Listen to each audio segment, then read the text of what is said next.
Hello, everyone.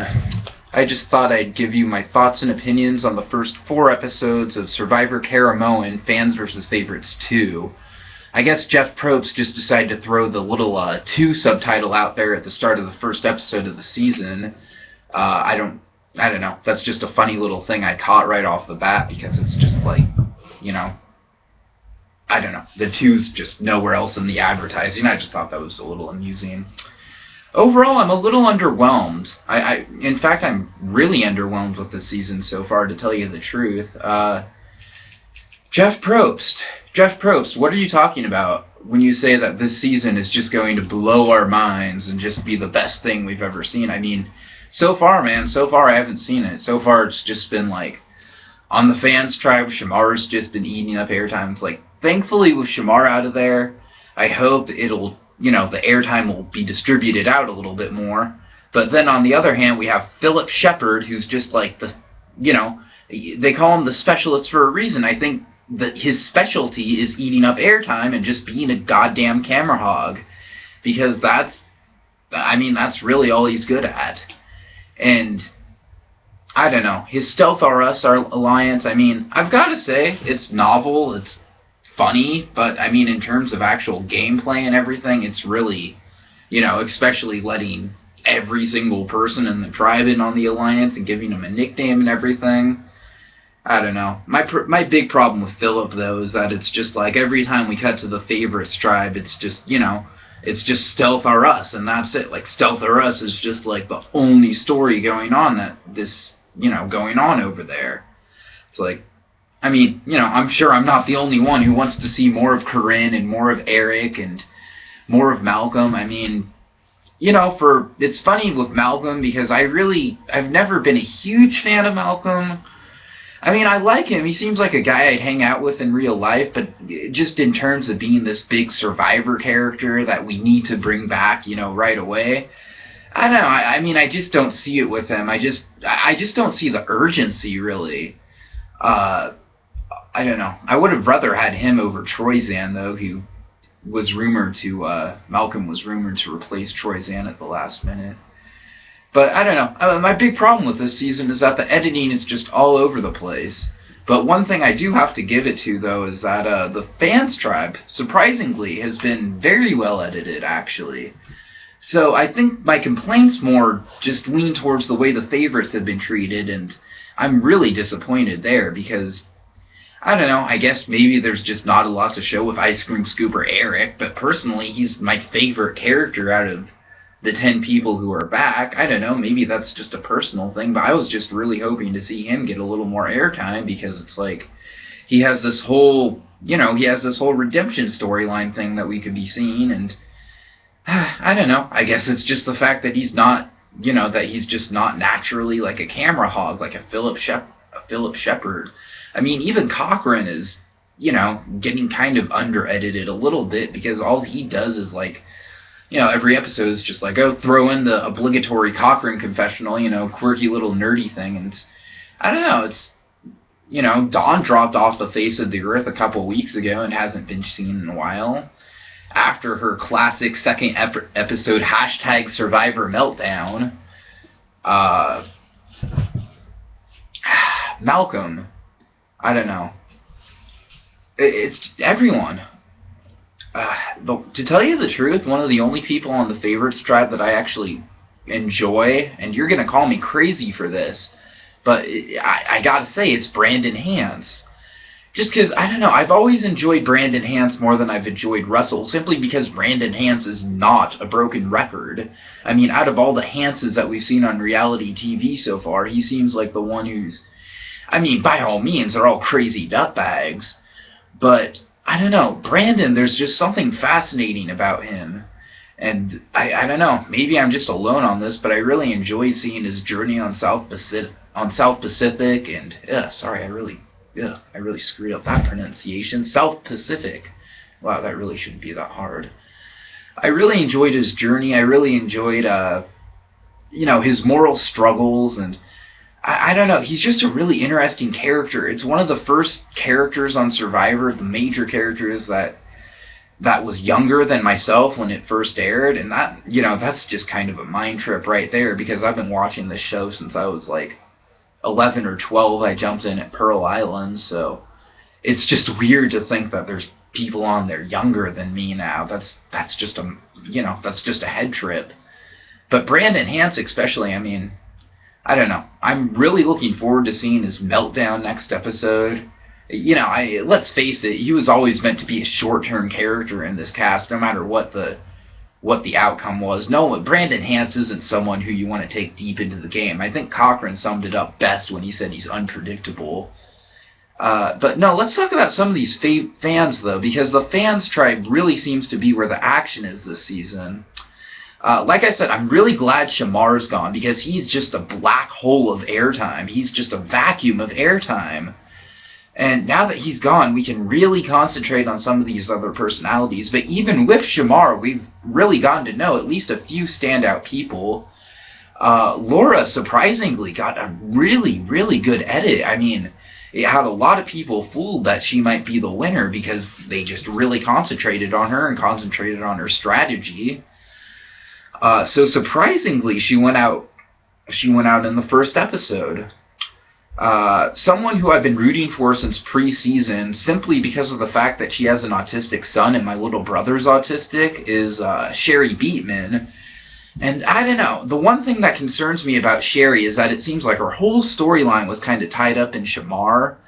So now that Shamar's gone, I really don't know what she's, it's going to be a question mark, because a lot of the times with big characters, or seemingly big characters, it really turns out that they're just edited around somebody. A classic example of that, I think, is in Survivor Redemption Island. We had Ralph Kaiser, and he was a big character in the first few episodes, but really the only reason why he got so much airtime in the first few episodes was to just be kind of the antagonist, or the foil to Russell. And once Russell was out of there, what did we see of Ralph? Like, hardly anything until, I think the most memorable thing we saw from Ralph after that was his vote for File at the end.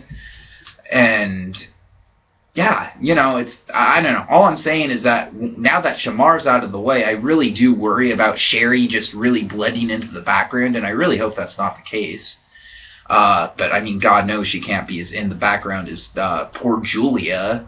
And I really like Julia preseason. I don't know. I guess she's just not a good natural speaker, because it really seems like when people are so significantly under-edited like that, it's just because they just are really bland when they speak, like a Carter or a Leaf or something like that. So maybe that's just the case with Julia. I don't know. But she seemed like a quirky, interesting personality preseason, so I hope that at least her personality comes out a bit before she gets, before she inevitably gets eliminated, or, I don't know, I shouldn't say eliminated, because, I don't know, she's just insignificant to the season, it seems. But really, I don't know, I'm really starting to like the combination of Eddie and Reynolds, and I've really liked Reynolds since the second episode. I really appreciated his giddy enthusiasm for finding the hidden immunity idol. I know he's a recruit, but at the same time, he just seems like he just emanates this genuine passion for playing the game, and, I really like him, and I think he's a classic target to get rid of after the merge, but I don't know, we'll see. But, someone who's really surprising me, actually, is Eddie. And I really didn't think I'd like Eddie. I really kind of hated Eddie on the first episode when he was going on about, like, oh yeah, we're the prettiest people here, and we're so super cool, look at our little, look at our exclusive 4-person alliance in the tribe of 10 that no one can join except us. Haha, we're just freaking geniuses. Yeah, but I don't know, I think Eddie's really redeemed himself simply because it seems like he really has a level head on his shoulders. He deals with these super stressful situations in just a really calm, almost soft-spoken sort of way that I kind of genuinely appreciate from the guy.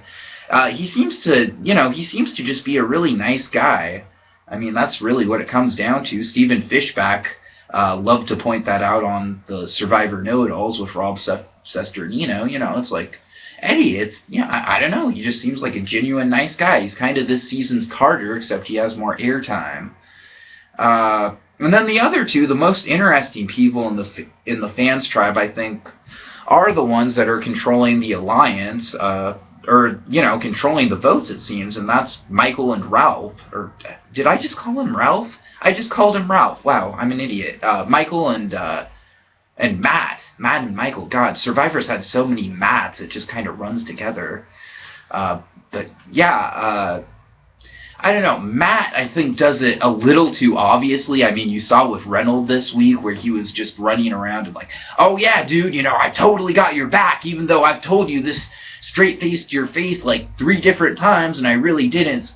I know, Matt just really seems like a genuine bad liar, and that's why I really don't think he's long for the game. I think when it comes down to it, they're just going to vote him out because they just don't trust him. But Michael, I really, really appreciate how Michael's playing the game. I've appreciated it since day one. He's always kind of stayed in the middle. I don't know. I just have a good feeling about the guy. I really appreciate people who could just kind of stay in the middle, flip when needed, and just stay calm about the whole thing the whole way through. And Michael seems like he has that. But we'll see what happens. So, I don't know. Overall, it's not really too bad of a season. It's just really surprising that most of the action and most of the interest is coming from the fans tribe. I don't know. I mean, a lot of people were really down on the favorites going into the season, but I actually liked the group a lot because it just seemed like a lot of volatile personalities that just kind of clashed with each other. But then when we get down to it, it's just the Philip Shepard show, guest starring Cochran and Brandon, and that's really all there is. I mean, who else is there on that tribe on a regular basis at all? Although one person I did forget to mention is Andrea, and I really do think Andrea is coming into her own as a player this season. I like her a lot. I think I'm really impressed with the edit they've given her so far. But I think I've rambled on long enough. Overall, like I said, I'm just genuinely surprised that the fans have been getting such a good edit and such an interesting storyline so far. So we'll see where it goes. I'm really hoping that there's going to be a twist, a switch, a tribe swap. I'm kind of skeptical about that at this point, though, because they're down to 15 people, and I don't know that they've never broken it up into 3 tribes of 5 or anything like that. Although I think that'd be an interesting way to do a tribe swap. Take odd numbered tribes of 15 and break it down into 3 even numbered tribes of 5. But that's just me. I mean, I know the show's never going to do that, or at least not to my knowledge. But I'm hoping for some kind of tribe swap, but I really don't think it's going to happen. I think the fans are just going to get decimated and just go into the merge like with 3 or 4 people, but we'll see.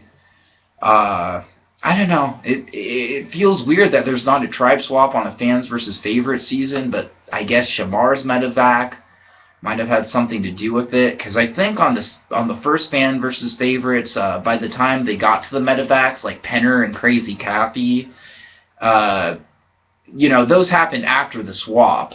So I really think the swap kind of messed up their schedule a little bit. And I think they merge a little earlier now. Now they merge at 12. If I'm not mistaken, they merged at 10 for a really long time. I don't remember when they started merging at 12.